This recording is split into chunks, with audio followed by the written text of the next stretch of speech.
Olá pessoal, sejam bem-vindos de volta ao nosso canal de notícias. Se você não me conhece, eu me chamo Rafael Talarico, sou advogado e já preparei a sua dose diária de informação. Hoje vamos mergulhar em um assunto extremamente relevante e se você gosta de análises críticas, debates construtivos e quer entender um pouco melhor o nosso cenário político ou jurídico, você está no lugar certo.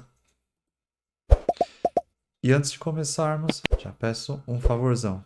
Deixe aqui um like maroto no vídeo e se ainda não são inscritos, se inscrevam para que não percam os próximos conteúdos. Dito isso, bora pro conteúdo. Hoje temos uma notícia que tem repercutido bastante. A atriz Larissa Manoela fez revelações surpreendentes sobre o rompimento com seus pais e os desafios que enfrentou ao longo dos anos. Além disso, vamos discutir a relação jurídica de administração de bens de menores pelos pais, de acordo com o Estatuto da Criança e do Adolescente, e explorar um pouco mais as possíveis implicações legais caso a gestão de bens seja feita por má-fé. Fiquem ligados que temos muita informação para compartilhar.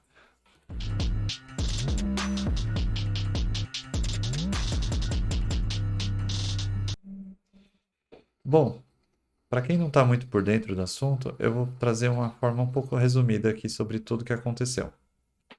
A atriz Larissa Manoela falou sobre o rompimento com seus pais e desabafou sobre a situação que viveu ao longo dos últimos anos.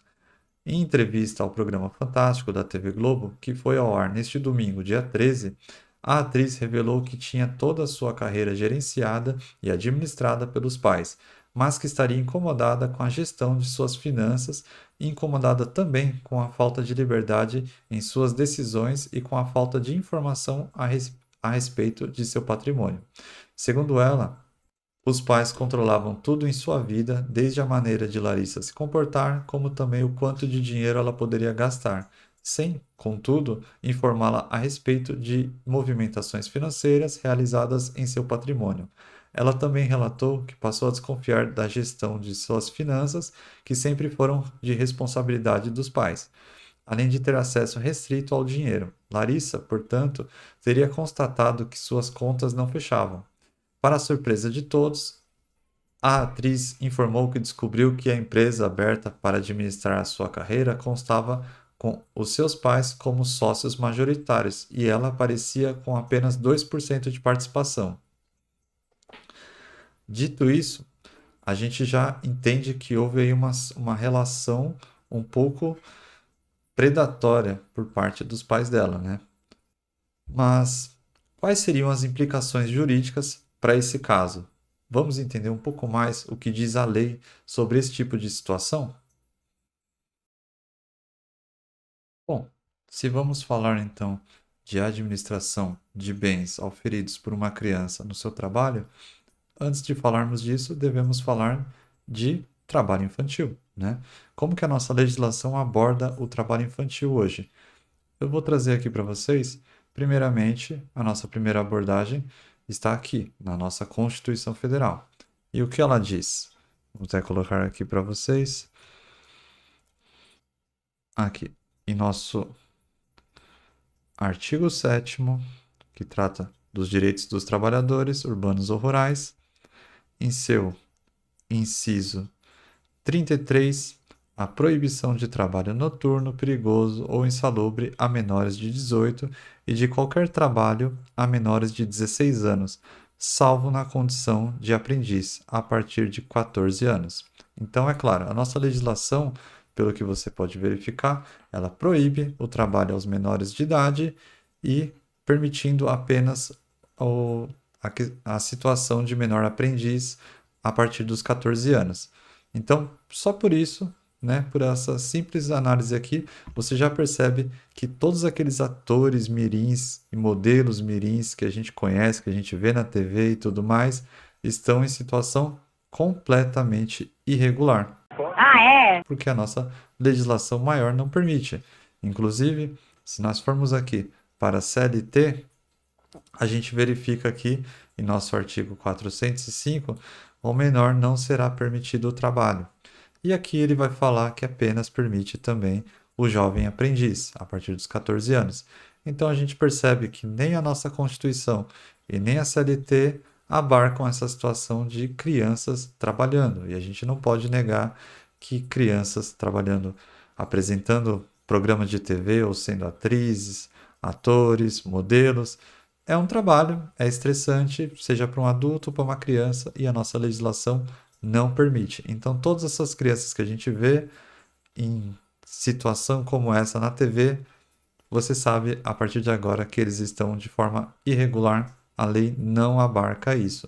Que pena. Inclusive, se a gente for puxar da memória, a gente vai lembrar da situação da Maísa, que apresentava o programa no SBT e que teve vários e vários problemas com a justiça porque eles tentavam, porque a justiça por diversas das vezes entendia que estava havendo um excesso ali da mão de obra de uma criança.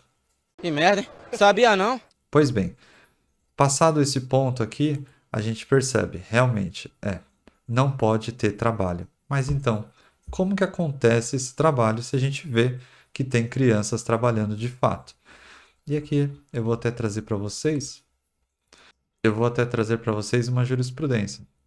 Jurisprudência, para quem não sabe, é uma decisão judicial que tenha, vamos dizer, uma conformidade maior nos nossos tribunais, dizendo aqui de forma bem leiga para vocês entenderem. Bom, uma jurisprudência, ou seja, um coletivo aí de sentenças que vão no mesmo sentido.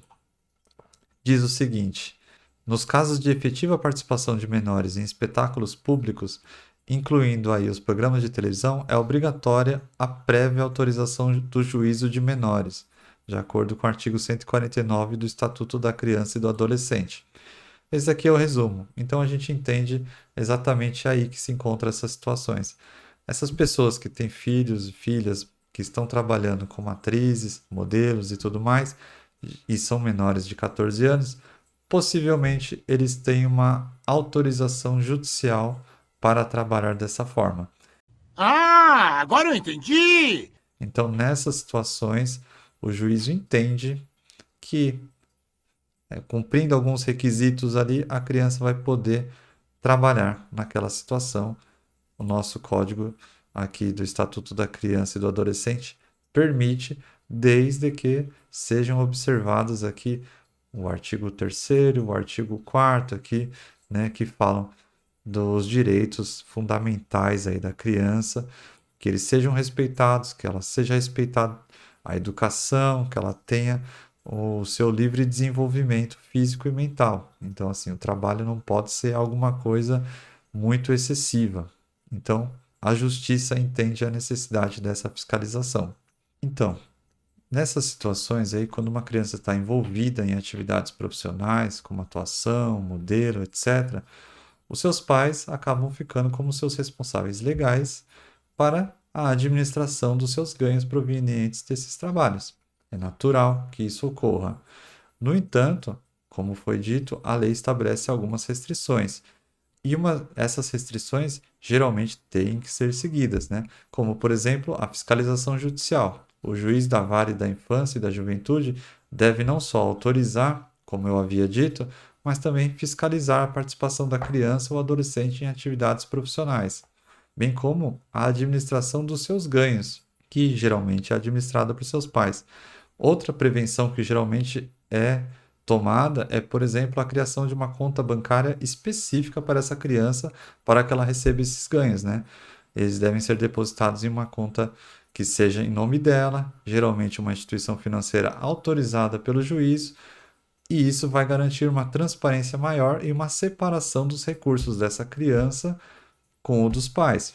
Essa situação eu não sei dizer se aconteceu no caso da atriz Larissa Manoela, mas se tivesse acontecido, poderia ser uma proteção a mais para ela para que não tivesse acontecido esse tipo de situação que aconteceu. Outro cuidado que geralmente a justiça tem é que os recursos devem ser pertencentes não só a essa criança, né, ficar de propriedade dela, mas como ser utilizado para o uso exclusivo dela, para atender os seus interesses e as suas necessidades, como educação, saúde, bem-estar e lazer. Também não sei dizer aqui se aconteceu de fato assim com a atriz. Tá sabendo legal? Mas que deveria ter sido assim, Deveria. E, como último cuidado aqui que é bom ser feito, é a limitação sobre a disposição dos bens. Os pais ou responsáveis não podem dispor dos bens da criança sem uma autorização judicial, porque isso aí vai ferir os interesses últimos dela. Afinal de contas, foi ela que trabalhou para ter aqueles bens. Então, assim, apesar dos pais serem os administradores, eles não podem dispor dos bens. Inclusive, nesse caso, eu não sei dizer nem precisar o que aconteceu ou não, Eu também. mas a gente viu histórias de que de repente uma casa que era pertencente a Larissa teria sido vendida sem a sua autorização. E isso é uma situação que não poderia acontecer enquanto ela fosse menor de idade. E é aí que a gente entra num outro ponto muito importante. Eu vou aqui até transmitir aqui para vocês. Não, vou aqui um pouquinho menor para que de repente não cause problemas. Mas eu tive acesso aqui a um contrato, né, da ficha cadastral da empresa da Larissa Manoela. E aqui a gente pode ver que até 2017, né, até 2017, a divisão de bens entre os pais e a atriz era de 33%. 33%. Porém, em 2020, houve essa mudança, quando ela já estava com 19 anos, né? Em 2020, ela já tinha 19 anos. Eles mudaram aqui e deixaram ela com a participação de apenas 2%. Como isso ocorreu? Possivelmente, como ela havia dito, ela completou 18 anos e ela queria se inteirar um pouco a mais sobre os seus bens. Isso aqui é uma suposição, não tenho certeza de nada, é só uma opinião. Ela queria se interessar um pouco mais sobre os bens dela e os pais dela, temendo que de repente eles ficassem de fora, eles mudaram aqui o estatuto da empresa para que eles continuassem sendo os administradores máximos dos bens da Larissa. E isso aqui é uma tremenda sacanagem. Foi. Que a gente pode ver. Inclusive já, né, já foi dito aí por todo mundo. Essa situação aqui, essa informação, você só está vendo aqui. Então, é exclusiva. Mas voltando aqui ao assunto, a gente percebe que, de fato, houve uma situação aí que foge da conformidade e do que deveria ser esperado da atitude dos pais enquanto na administração de seus filhos, né? Não é assim que deve ser feito esse tipo de administração, pois, como eu estava dizendo para vocês, a administração de bens pelos pais, ela possui uma limitação. Ela não é irrestrita e nem ilimitada. O próprio artigo 1690 do Código Civil aponta isso. Eu vou até colocar aqui para vocês o artigo 1690, que ainda está no capítulo aqui do usufruto e da administração dos bens de filhos menores. Ele diz o seguinte, artigo 1690. Compete aos pais, e na falta de um deles ao outro, com exclusividade, representar os filhos menores de 16 anos, bem como assisti-los até completarem a maioridade ou serem emancipados. Os pais devem decidir em comum as questões relativas aos filhos e aos bens. Havendo divergência, poderá qualquer deles recorrer ao juiz para a solução necessária. E o artigo seguinte diz: não podem os pais alienar ou gravar de ônus real os imóveis dos filhos, nem contrair em nome deles obrigações que ultrapassem os limites da simples administração, salvo por necessidade ou evidente interesse da prole, né, do filho, mediante prévia autorização do juiz. E aqui o parágrafo único complementa esse artigo e diz o seguinte: podem pleitear a declaração de nulidade dos atos previstos nesse artigo quem? Os filhos. Ou seja, se os filhos perceberem que os pais agiram de má fé administrar os seus bens de forma errônea, eles podem vir a juízo e pedirem a nulidade do ato. Então, assim, aquela situação que aconteceu com a casa da Larissa Manoela, que dizem que aconteceu, ela poderia eventualmente pedir essa nulidade da venda da casa para receber de volta esse valor, ou uma indenização por parte dos seus pais. Mas, voltando aqui, para não estender muito mais o assunto, eu também poderia dizer uma situação que não foi dita na reportagem do Fantástico e também não vi em nenhum outro lugar, que seria a possível situação de eventuais crimes que os pais da Larissa Manoela poderiam eventualmente responder. Vixe. Como no caso, seria numa eventual gestão fraudulenta ou apropriação indevida dos bens, caso seja constatada que a administração dos bens da atriz Larissa Manoela foi realizada de maneira fraudulenta, com o intuito de locupletar-se indevidamente dos recursos da atriz, pode haver um enquadramento em crimes previstos no Código Penal brasileiro, como, por exemplo, a apropriação indébita, que está no artigo 168 do Código Penal. E sim, caso seja comprovado que os pais agiram de má fé ou em desacordo com os princípios estabelecidos na legislação, podem ser responsabilizados civil e criminalmente pelas consequências de suas ações. Isso inclui a restituição dos valores indevidamente apropriados e a possibilidade de enfrentar processos judiciais. Bom, eu tenho certeza que esse vídeo agregou em alguma informação para você que talvez você não soubesse. Se você gostou, eu peço novamente que deixe o seu like, continue me seguindo para que você esteja sempre bem informado, não só sobre assuntos jurídicos, mas também sobre assuntos políticos, como que é o que eu tenho feito nos últimos tempos. Falou!